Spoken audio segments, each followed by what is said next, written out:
Bonjour, bonsoir, chères toutes, chers tous. Je vous remercie d'être fidèles à cette chaîne et de nous accompagner tout au long de tout ce que nous publions pour vous. C'est une chaîne de métaphysique, de spiritualité, de connaissances diverses, de développement personnel et c'est une chaîne que nous faisons avec vous. Une chose est sûre, chacun tirera leçon, connaissance, opinion de tout ce que nous faisons.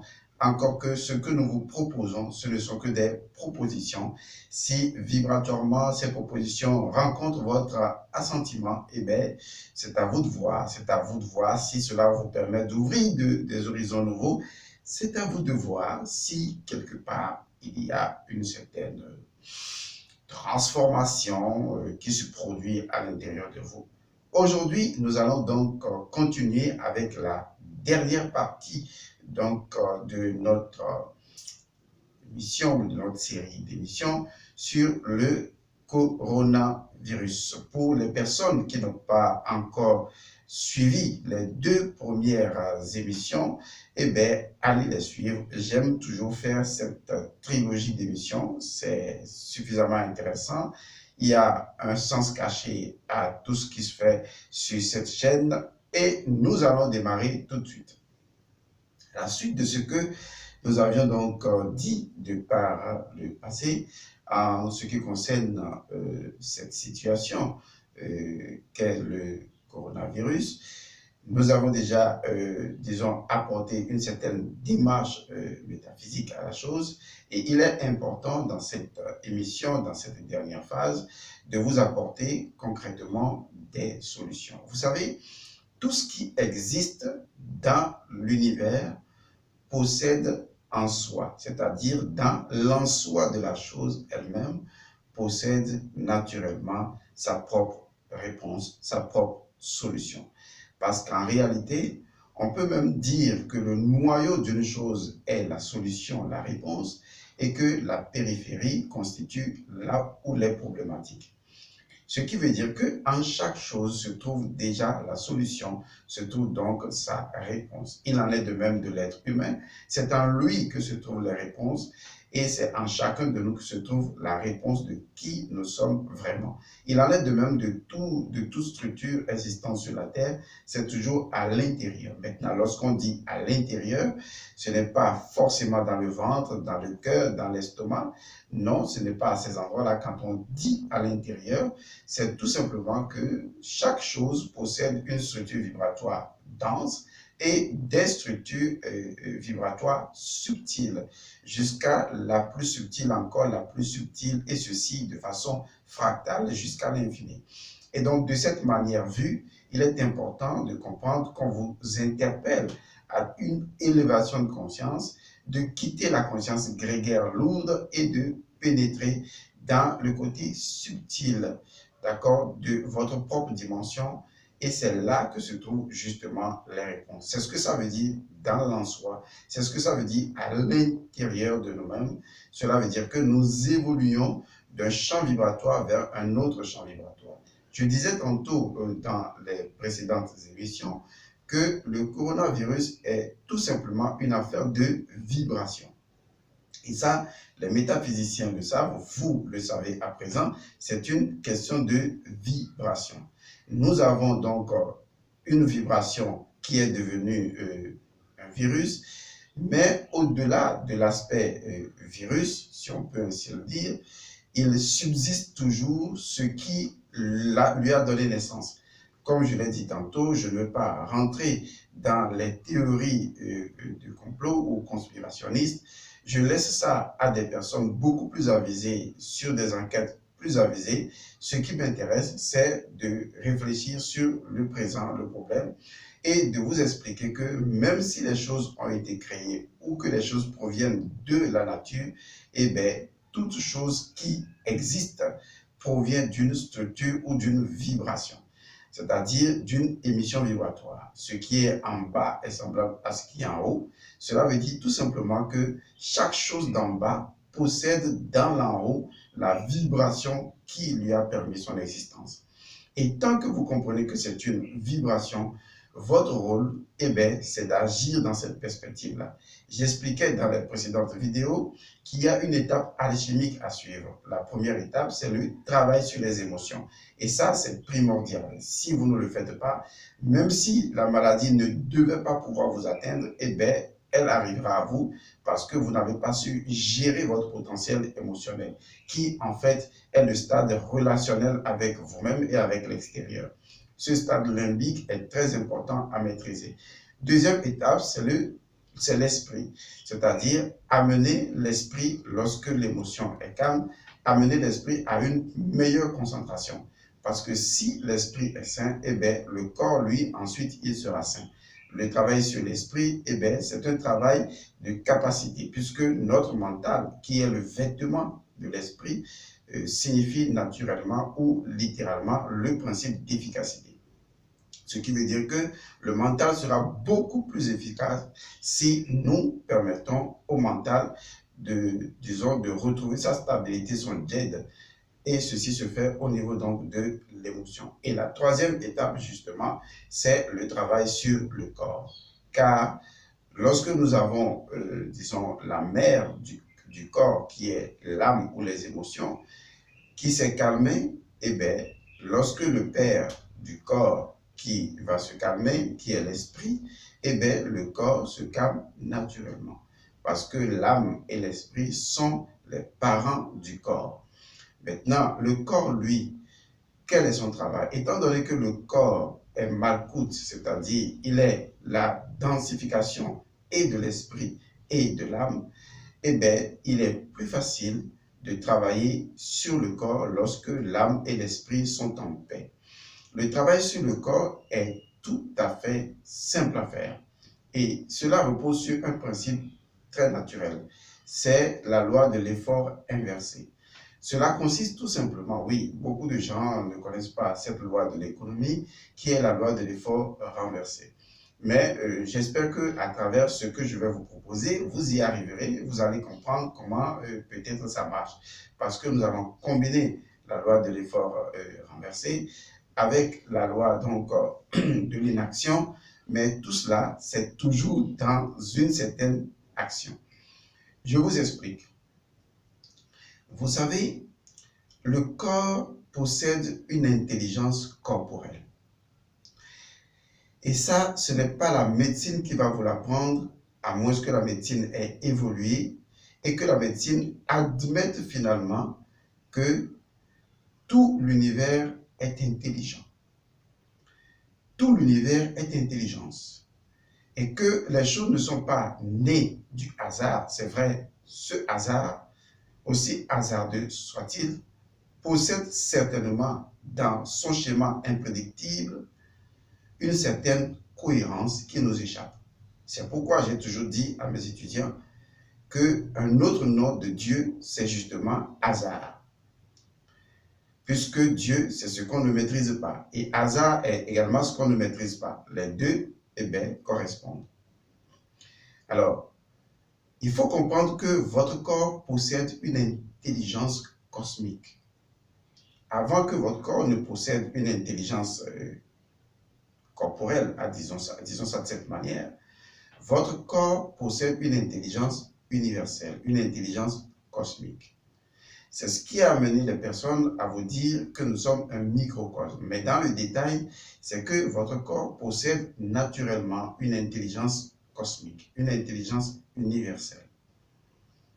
Et c'est justement cette intelligence universelle qui permet à votre corps, dans sa structure, de fonctionner selon vous automatiquement, mais vu du point de vue du corps, pour le corps fonctionne intelligemment. Et donc, la première chose à savoir sur votre corps, c'est que votre corps est intelligent. Mais l'intelligence n'est que le fait d'une structure qui est consciente. Cette deuxième étape, vous allez la franchir, c'est que votre corps possède justement une conscience propre. Votre corps est non seulement intelligent, infiniment intelligent, extrêmement intelligent, illogiquement intelligent. Mais votre corps est également une structure parfaitement consciente d'elle-même. Et ce qui s'est passé en réalité, c'est que bien que étant dans le corps, vous vous êtes dissocié consciemment ou inconsciemment du corps parce que vous avez manqué de créer une certaine harmonie, une certaine affinité, une certaine amitié avec votre corps. Parce que pour vous, le corps n'est important pour vous que lorsque vous vous en rappelez ou quand il est malade ou quand vous avez envie de manger, mais dans la moitié de votre existence, vous n'accordez aucune attention à votre corps. C'est vrai, les femmes accordent beaucoup d'attention à leur corps, mais c'est toujours dans l'aspect d'apparat, c'est-à-dire de maquiller le corps, de chimiser le corps, de lui injecter des choses par-ci, par-là. Eh bien, pour vous, le corps n'étant pas intelligent, le corps n'étant pas conscient, eh bien, pour vous, le corps est une chose et vous traitez le corps avec un total manque de respect. More respect. Vous traitez le corps avec un total manque de respect. Et lorsque quelqu'un vous traite avec moins de respect, eh bien, ce qui doit se produire, se produit. Vous ne respectez pas le corps parce que pour vous, le corps n'est pas intelligent, le corps n'est pas conscient, le corps ne possède pas sa propre intelligence, sa propre conscience, et donc vous tirez la conclusion par vos comportements d'un manque de respect envers le corps. La loi de l'économie et la loi de l'effort renversé, la loi de l'inaction, eh bien, ces lois vont nous permettre tout simplement de reconnaître que le corps est intelligent, que le corps est conscient. Quelle démarche nous allons suivre pour y arriver? C'est tout à fait simple. Tenez-vous tranquille. Cette démarche, eh bien, cette démarche qui va nous permettre d'optimiser non seulement l'intelligence corporelle et l'intelligence cosmique associées dans le corps, l'intelligence cosmique corporelle dans le corps associée à la conscience du corps. Quel est ce troisième élément qui va pouvoir nous permettre d'y arriver et par la suite de, comment je vais dire ça? Est-ce que je vais dire optimiser? Est-ce que je vais dire éveiller? Est-ce que je vais dire éveiller et évoluer? Est-ce que je vais dire élever? Quel que soit le mot, eh bien, cet ensemble de méthodes, cette technologie va nous permettre justement de pouvoir toucher le système immunitaire et naturellement de l'éveiller ou simplement de l'élever ou de l'optimiser. Parce que plus notre corps est conscient, plus nous en sommes conscients. Donc nous créons cette trilogie-là, ou cette trigonométrie si vous voulez. Nous créons donc cette capacité de renforcer la conscience du corps, de renforcer l'intelligence du corps. Et bien, lorsque nous renforçons l'intelligence du corps, lorsque l'intelligence du corps est renforcée, associée, n'est-ce pas, à son intelligence universelle ou cosmique et à son intelligence corporelle, lorsque nous agissons sur la conscience du corps, eh bien, nous amenons le corps à faire encore plus consciemment, donc plus vibratoirement, parce que seule la conscience est le module d'accélération de la vibration.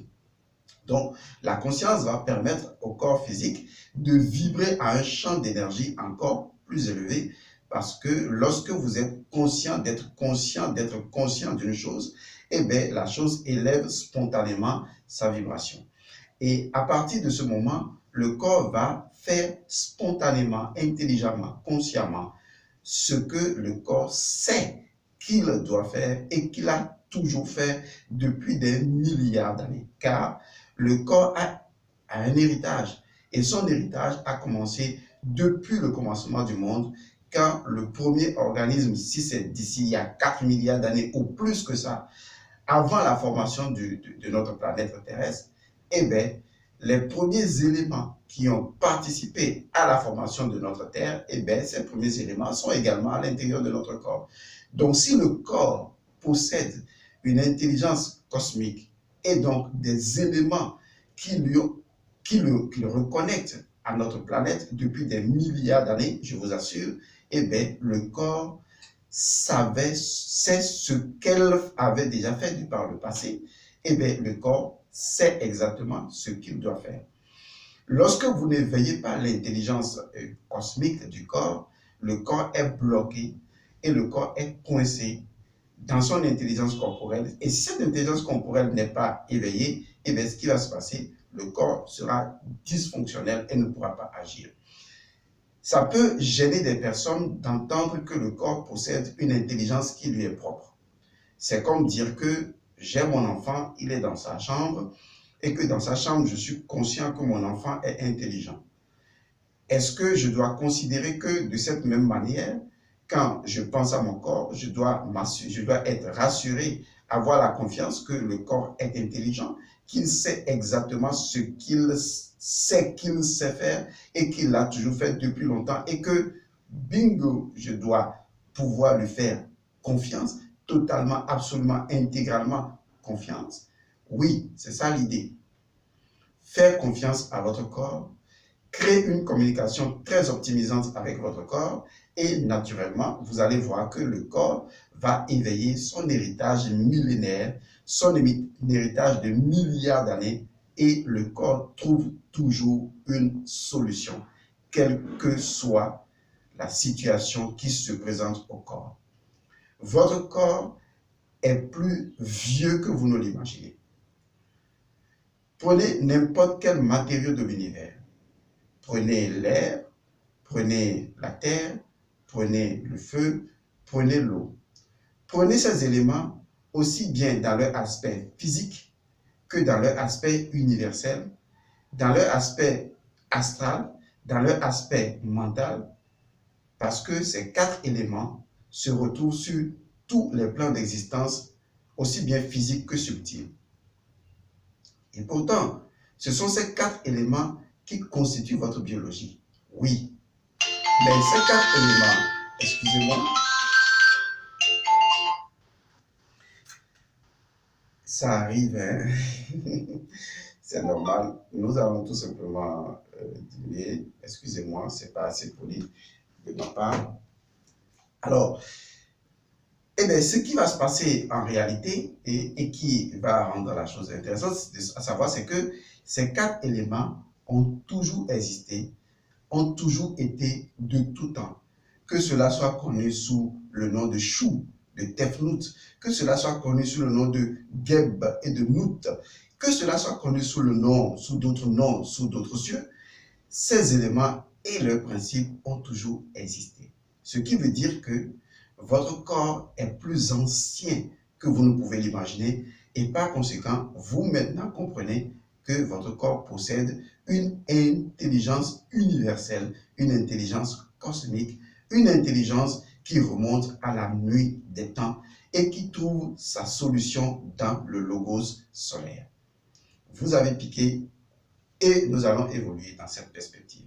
Quelle est la technologie ou la technique, si vous voulez, qui va nous permettre justement de remonter l'historicité de notre corps et d'éveiller ces éléments dans notre corps, c'est-à-dire la conscience propre du corps, l'intelligence corporelle et l'intelligence universelle ou cosmique. Pour y arriver, tout simplement, c'est de faire le pranayama. Oui, ça peut paraître assez bizarre. C'est le pranayama. Le pranayama est une technique millénaire qui permet justement de vivifier la totalité du corps. Mais au-delà de ça, eh bien, le pranayama possède la clé qui apporte ces 3 ou 4 éléments dont j'ai parlé. Qu'est-ce que le pranayama? Le mot prana, qui veut dire tout simplement énergie vitale ou la vitalité, ou tout simplement la vie dans son processus universel, ou la vie elle-même, quel que soit le nom que vous lui donnez, et donc prana. Et vous avez yama, donc prana yama. Vous allez remarquer que le mot yama est le contraire de maya. Le mot maya signifiant illusion. Et donc le mot yama, qui peut être connoté à ayam, c'est-à-dire je suis, ou aham, c'est-à-dire conscience de soi, cela veut dire tout simplement que c'est une technique ou une technologie qui permet de prendre conscience de son prana.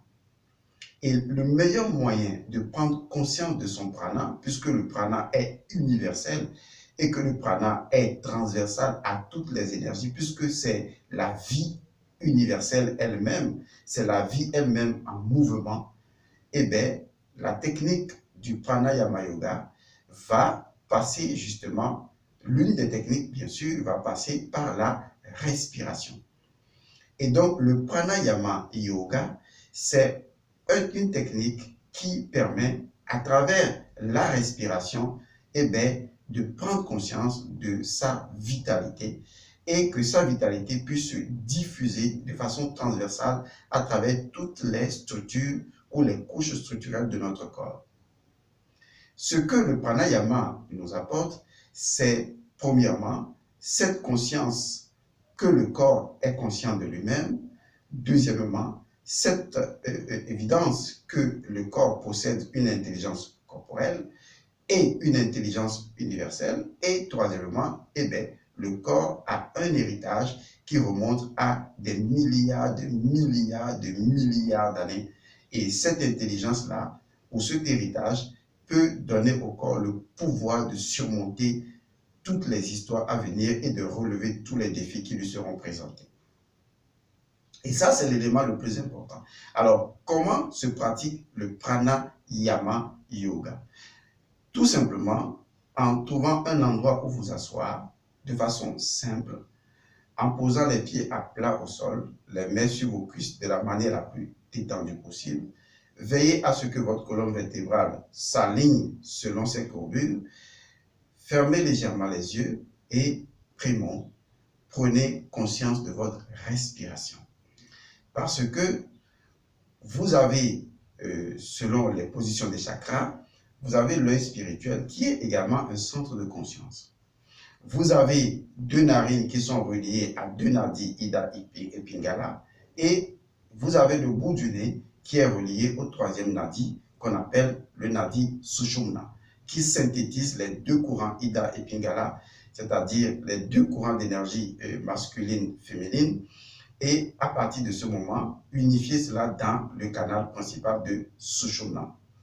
Alors, vous allez tout simplement fermer les yeux et la première chose à faire, c'est de porter votre attention intégralement, totalement sur le bout de votre nez.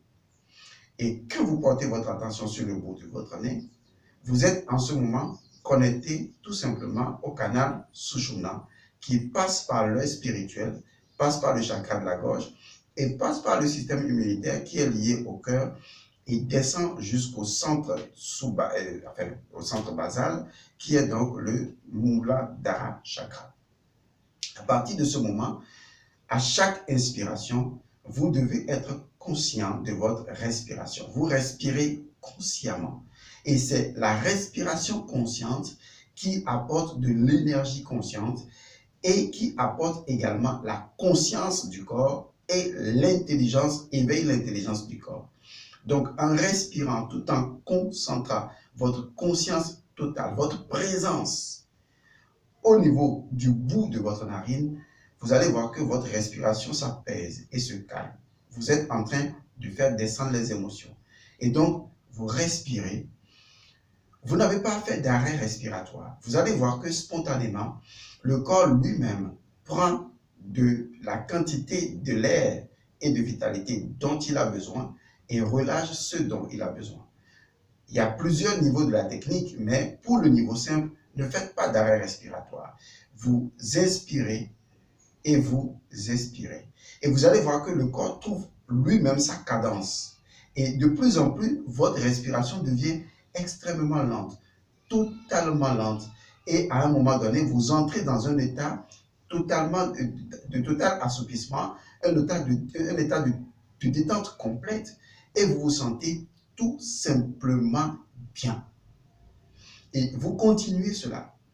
Et pendant que vous êtes en train de poser votre attention sur le bout de votre narine, vous devez respirer avec le bas-ventre. vous ne respirez pas avec le ventre, vous ne respirez pas avec les poumons. Le mouvement respiratoire va venir du bas-ventre. Quand vous respirez, vous devez détendre le bas de votre ventre, car vous devez agir sur le chakra sous-nombril, qu'on appelle souvent le chakra sacré, qui est directement lié au chakra Muladhara. Et donc, ce chakra-là, qui est au-dessous de votre nombril, c'est là que vous devez respirer. Donc, quand vous inspirez, c'est cette partie, sous nombril, ou le bas-ventre qui doit se dilater. Et quand vous expirez, c'est cette partie qui va rentrer dedans. Votre ventre ne bouge pas, votre poitrine ne bouge pas, parce qu'il y a plusieurs types de respiration. Il y a la respiration dorsale, la respiration ventrale, la respiration thoracique. Il y a plusieurs types de respiration. Mais ce qui nous intéresse aujourd'hui, c'est de pouvoir libérer le chi. Et pour libérer le chi, pour être conscient de l'énergie de vitalité, il faut tout simplement porter son attention sur le bas du ventre. Alors, comment cela va se passer? À partir du moment où vous avez porté votre attention pendant un certain moment sur le bout de votre narine, quelque temps après, lorsque vous inspirez, maintenant, vous allez suivre, n'est-ce pas, le canal Sushumna. Vous allez imaginer que votre attention passe directement sur cette ligne-là, depuis le sommet de la tête et descend le long de la colonne vertébrale. À chaque inspiration, vous suivez le mouvement et votre attention descend au niveau du bas-ventre. Et quand vous expirez, vous déplacez encore votre attention et qui revient encore au niveau de votre narine, le bout de votre narine. Et à chaque inspiration, vous suivez le bout de votre narine et vous descendez directement au niveau du bas-ventre. Et à chaque expiration, vous déplacez votre attention et vous la ramenez au niveau, n'est-ce pas, du bout de votre narine. Vous pouvez ne pas faire ce mouvement circulaire, vous pouvez tout simplement déplacer à l'intérieur de vous-même l'attention du bout de votre narine directement au niveau de votre bas-ventre et déplacer l'attention de votre bas-ventre au niveau du bout de votre narine à chaque expiration. À chaque inspiration, ça descend et à chaque expiration, ça sort. Ce qui vous permet de créer une relation ou un contact direct entre le bout des narines et le bas-ventre. Vous pouvez tout simplement le faire même directement. C'est-à-dire, imaginez qu'à chaque inspiration, vous êtes consciemment là et quelques temps après, vous déplacez votre attention au niveau du bas-ventre et après, vous sortez votre attention là et vous ramenez ça ici. Ce qui fait que vous devez être conscient de ce mouvement et enfin, vous devez être conscient de votre corps. La seule chose qui importe au moment où vous faites cette pratique-là, c'est être conscient du corps, c'est être présent dans le corps, c'est ressentir chaque balbutiement, chaque mouvement, chaque picotement du corps. Oubliez l'esprit, vous ne savez vraiment pas ce que c'est, d'accord? Si vous ne connaissez pas la porte de l'esprit qui est le corps, comment connaîtrez-vous l'esprit? Beaucoup de personnes parlent de l'esprit et je veux me concentrer sur mon esprit. Comment peux-tu te concentrer sur ton esprit si tu ne peux pas te concentrer sur ton corps? La porte qui te mène à ton esprit, c'est ton corps. Mais si tu ne connais pas ton corps, comment peux-tu connaître ton esprit? Donc quand tu dis je me concentre sur mon esprit, tu veux dire simplement j'utilise mon cerveau. Et jusque-là, tu es encore dans le corps physique et c'est la raison pour laquelle beaucoup de vos méditations ont des échecs. Parce que vous ne pratiquez pas une prise de conscience du corps. Oui, c'est la dernière étape, être conscient du corps. Être totalement conscient du corps durant tout le processus, vivre la conscience du corps. Vivre la conscience du corps veut dire que lorsqu'il y a à un moment donné quelques tiraillements de vos nerfs, c'est un exemple, au niveau de votre cheville, ou au niveau de la cuisse, ou au niveau du dos, vous devez ressentir ça. Vous devez ressentir chaque palpitation de votre corps. Vous devez ressentir même des fois le battement du cœur. Pour ceux qui s'apaisent suffisamment, vous allez écouter le cœur battre. Si vous arrivez à écouter votre cœur qui bat, vous êtes très bon. Ça, je vous assure. Car les autres exercices ultérieurs consisteront tout simplement à écouter le cœur battre. Le tam-tam du cœur, le rythme du cœur est un rythme très profond et très important pour toute personne qui veut méditer. Mais très peu de personnes arrivent à écouter souvent le battement de leur cœur. C'est pourquoi dans les techniques yogiques, On dit souvent qu'en posant les mains sur les cuisses, il faut mettre les doigts comme ça, les mains de Bouddha.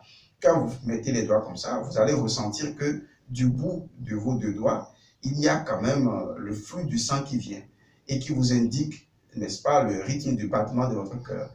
Ça permettait aux initiés non seulement d'agir sur leur énergie de vitalité, mais de ressentir le battement du cœur. Donc, toutes les personnes qui pratiquent cette technique commencent d'abord dans cette position-là à ressentir les palpitations du bout des doigts avant de commencer n'importe quelle méditation, ce qui leur permettait de ne pas se déconnecter avec le battement de leur cœur.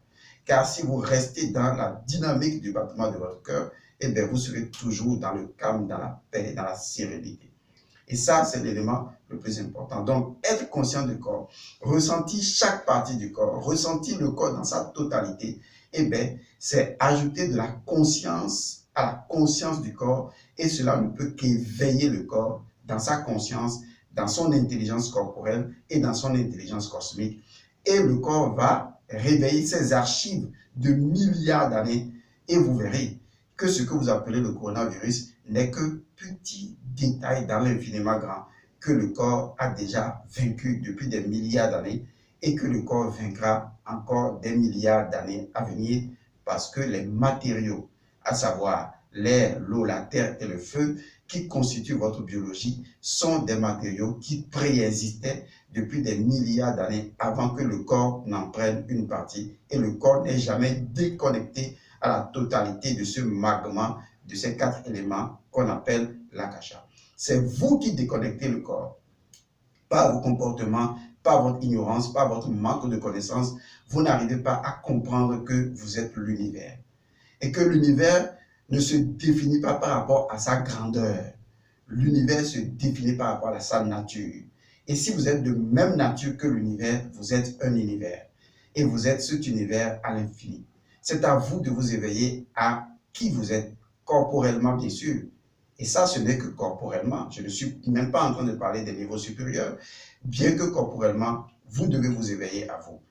Et je vous assure que ça va parfaitement gagner la bataille. Je vous remercie et je vous retrouve pour d'autres émissions les prochaines fois. Que les bénédictions soient, que l'amour soit, que la santé illimitée soit. Paix à vous.